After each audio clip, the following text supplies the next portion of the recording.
ضمن پیشبرد کارهای اپراتیوی جستجویی از جانب کارمندان شعبه وزارت کارهای داخلی یک در ناحیه فردوسی معین کرده شد که یک نفر زن با مقصد به دست آوردن فایده مفت برای فریب و سوء استفاده باوری از صاحبکاران بازار کاروان، لباسواری و دیگر مالهای آنها را گرفته وعده داده است که فروخته مبلغش را برمیگرداند. اما فایده به دست آوردهاش را گمانبر به احتیاجات خود صرف نموده، عاقبت صاحبکاران را به ضرر کلان مالی دچار کرده است. این جنایت را کاپیتان میلیسیا سراج الدین شکوری از ریاست وزارت کارهای داخلی شهر دوشنبه شرح می‌دهد. از جانب کارمندان شعبه وزارت کارهای داخلی یک در ناحیه فردوسی همچون گمانبر در صادر نمودن جنایت‌های قلابی شهروند غفورова фариштамоҳ абдуғафуровна соли таваллудаш 1988 истиқоматкунандаи шаҳри душанбе дастгир карда шуд.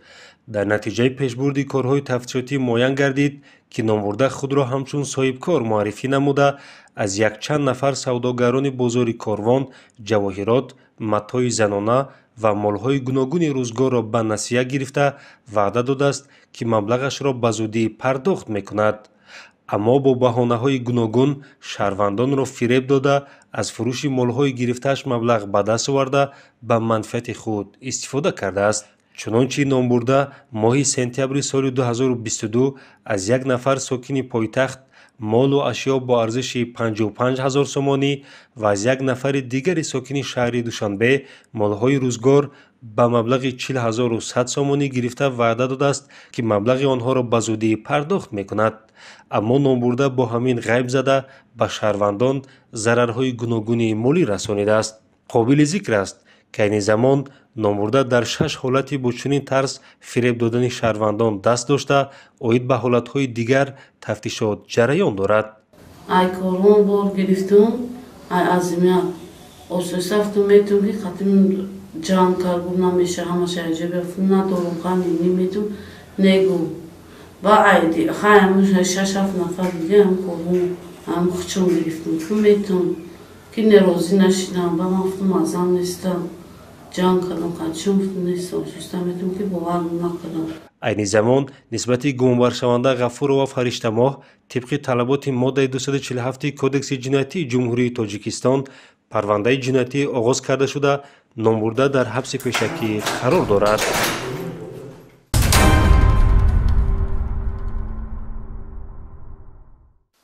کارمندان ریاست وزارت کارهای داخلی در شهر دوشنبه 3 نفر ساکن پایتخت را برای صادر کردن جنایت قلابی دستگیر کردند. این 3 نفر گمانبر شده با سوء استفاده از تلفن‌های موبیلی به شهروندان هر گونه خبرهای دروغ را رسانیده برای برطرف کردن یا سری وقت آگاه نمودن آنها مبلغ‌های پولی را طلب کرده گرفتند. شهر همکار ما سراج الدین شکوری در این خصوص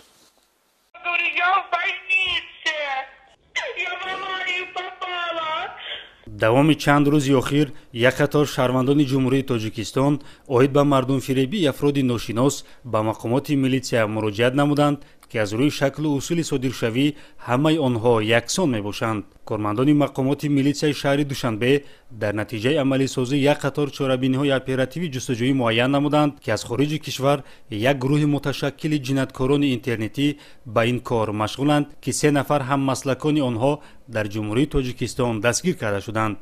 ин гурӯҳи муташаккили ҷиноятӣ бо истифода аз имкониятҳои технологияи навин рақамҳои телефони мобилии шаҳрвандонро дастрас намуда бо шаҳрвандон дар тамос шуда дар бораи ба садама ва дигар фоҷиа гирифтор шудани фарзандонашон хабарҳои бардуруғ мерасониданд.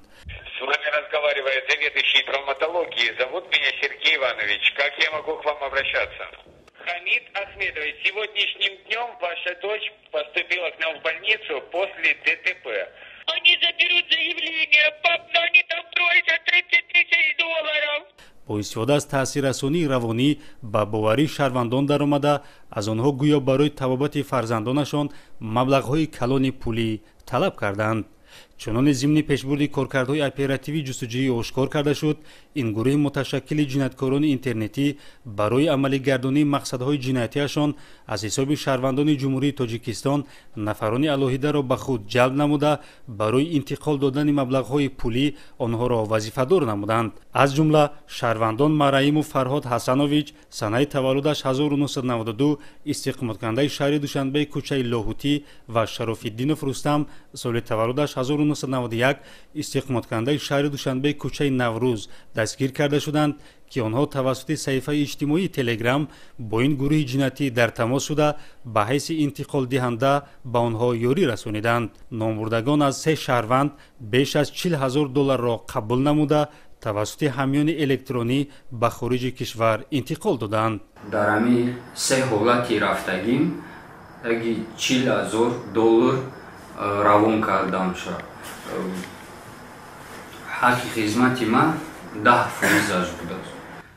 одаморо дурӯғ мекунанд, как будто бы духтарошон авария дағалтидагия милиса қапидагияшона аюҷа касе гал мезана хатишон и анхе одамои пиронсолора дурӯғ мекунанд, сумошона мегиранд. Тахтақада занагӯй кард, хатим салом кард, биям ба телефон гав десталот хати Виктор Николаевич.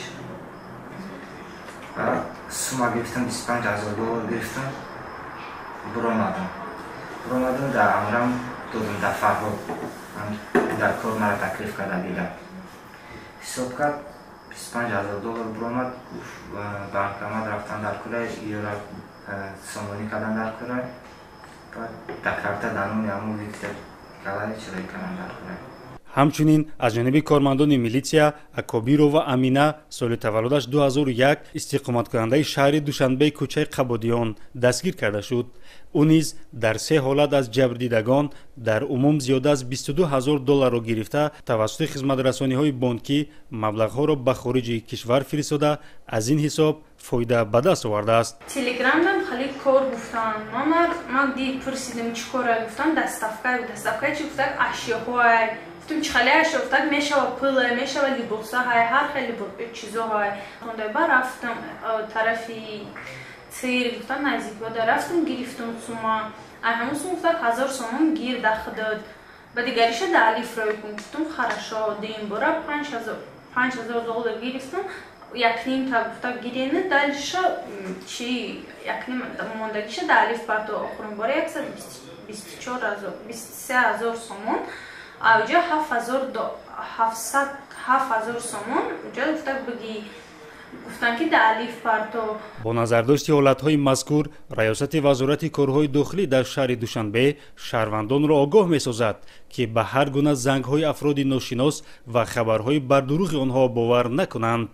агар ба чунин шакл мавриди фиреби ин гурӯҳи муташаккили ҷиноятӣ қарор гирифтанд, ба мақомоти милитсия муроҷиат намоянд.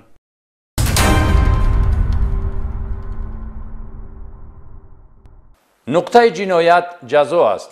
ҷинояткоре ислоҳ шуд метавонад мавқеи худ ва наздиконашро дар ҷомеа устувор созад. аммо гумонбареро ки ин навбат боз барои содир кардани ҷинояти дуздӣ кормандони шӯъбаи вазорати корҳои дохилӣ дар шаҳри Турсунзода дастгир карданд, бори нахуст нест ки ҷинояти дуздиро содир карда бошад. ӯ пеш 5 маротиба суд шуда мутаассифона ислоҳ нагардидааст.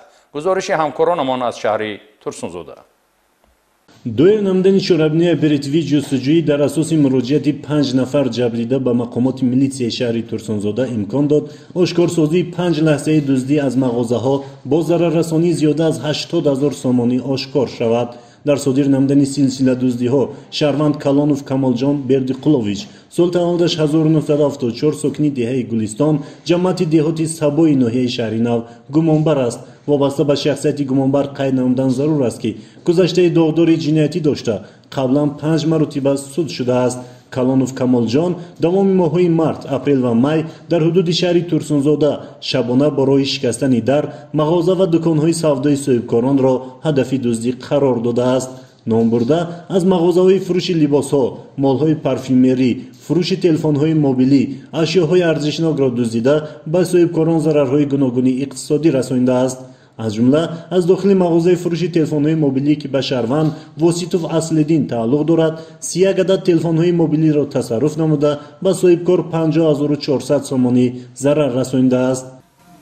ما با دزدی شدگیم ای مغازین سر و لباس گرفتگیم ای سه مغازین سر و لباس گرفتگیم ای مغازین فاورلیک ادیکالون ای دیت اسکیمر تلفن گرفتگیم سی دانه. چیکار کردم تلفن الان چرا؟ تلفن را دوشنبه دا برده سپردم دو مغازین دا نصفش عبارت نگرفتم و وردم دادم سر لباسای سوردا دوشنبه دا سپردگی بودم نصفش عبارت نگرفتم و وردم سپردم.